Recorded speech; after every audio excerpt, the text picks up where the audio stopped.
How you doing, guys, and welcome to the Drone Zone. This is the JJRPRO P200 racing drone, and today I've got a little bit of a review for you of it, and then I'll show some flight footage at the end of the video.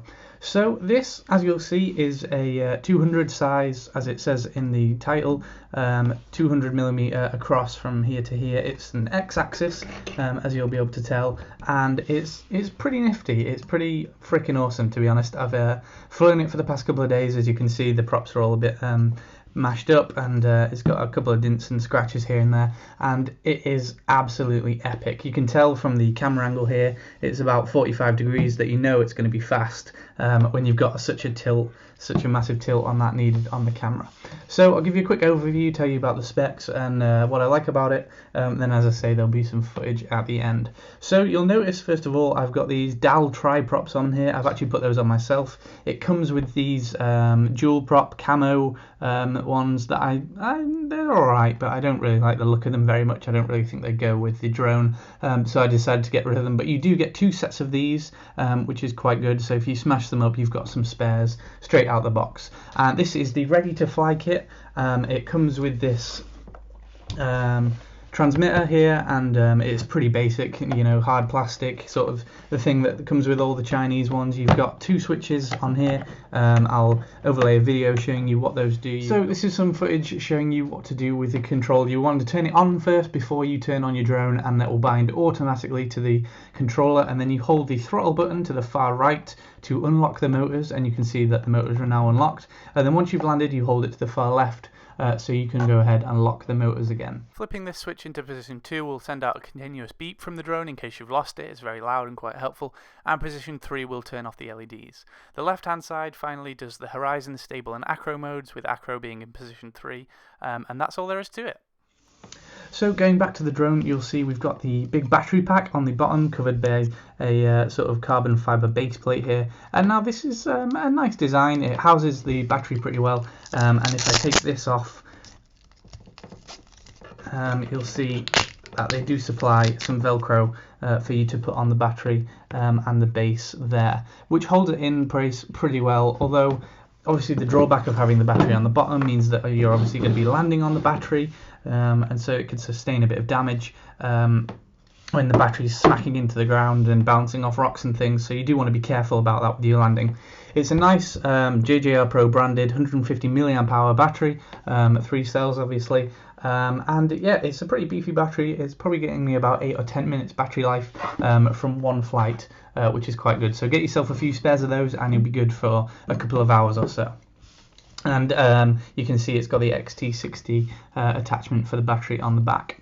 So it's quite a nice design. Everything's exposed. You can see the ESCs, the camera, the flight controller in there, the video transmitter. Everything's sort of on display, if you will, and housed all by this carbon fibre unit. We've got the carbon fibre X plate here on the bottom, and on the bottom there as well. That's carbon fibre holding it in place with screws. And then we've got another carbon fibre plate on the top here, which is sort of housing all the electronics in here between these, I think, aluminium rods. So it's quite a nice design. It's quite modular. It's very easy to see where everything is and replace everything if you need it. There's no need to unscrew anything or mess about with lots of plastic that's getting in the way. So they are completely on display. That obviously does mean, you know, if you get bashing into trees and stuff, you might get the odd thing hitting into one of the ESCs or some of the connections that are on there, so it might do a little bit of damage on there, but so far I've had quite a few crashes and big landings and things, and everything's seeming to hold up quite nicely. So you'll see here we've got the camera here. This is 800 TVL, and it's, to be honest, it's very good. I've got quite a low quality footage. You'll be able to see, I'll overlay that now, because that's captured on an EasyCap device, so it's not the full quality that you'll be able to see through the actual camera when you've got your goggles on, but it's still pretty bad. You know, you can see the trees and the leaves and make out the shadows and things, so even capturing it through an EasyCap is still quite a good quality. So you can see it's at quite an angle. I think it's about a 45-degree angle here, the camera. However, this can be adjusted here. You can see there's this sort of red axis thing that it's on, so you can move that up and down if you want to change it to, say, maybe about 20 or 30-degree angle, so you can get a better view in there. You'll notice also this top plate on here. This is for mounting a GoPro, so you can whack it on just like that and then that can be changed through here. You can move this about. It's got an angle of between, I think, 45 and 30 degrees, so you can get your GoPro on there, and it's still pretty nifty with the GoPro on. There's also a 175 version of this, which is quite smaller, 25mm smaller in both directions, and I'd say this is probably the better one if you want to be housing your GoPro, because it's bigger, it's got a bit more power, it's going to be able to lift a GoPro much more easily than the 175. But both of them I think are still quite good when you've got the GoPro on, and obviously it's absolutely insane when you don't have the GoPro off, and if you've got good recording capability of the camera, then it gives you quite good quality footage anyway. So you'll see it comes with this mushroom antenna, 5.8 gigahertz, and that's nice and flexible. If you crash and stuff, it's not going to go breaking, it's all bending. And then here obviously we've got the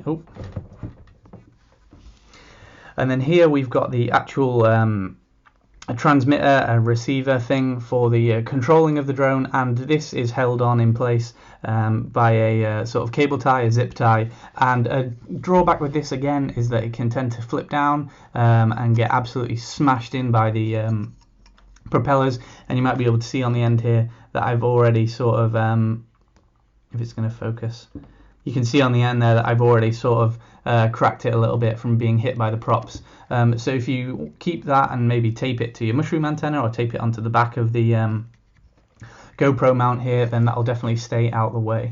So anyway, overall this is a pretty fantastic drone. I've really enjoyed flying it over the past couple of days. It's incredibly nifty. It's got a lot of push straight off the bat, and I'll include a video of that now showing you just how fast it is off the mark. It's cost about, I think, $200 or so, and I got it from GearBest. I got it sent from me from GearBest, and I think that's probably one of the cheapest places to buy it. So I'll leave a link in the description if you want to see it and check it out and look at the full specs. And have a look on there. So this is sort of a very quick overview video showing you a few things about it. I might do a more in-depth video of it soon. So anyway, I hope you like that, guys. I'll now play you some footage that I've recorded from it, which isn't amazing, as I said, because it's from my EasyCap, but it's still worth a watch just to see how fast this drone really is and how much of a punch it packs. So anyway, I hope you enjoyed that, guys. Don't forget to subscribe. Keep tuned for all the latest drone reviews and videos. See you next time, guys. Peace out.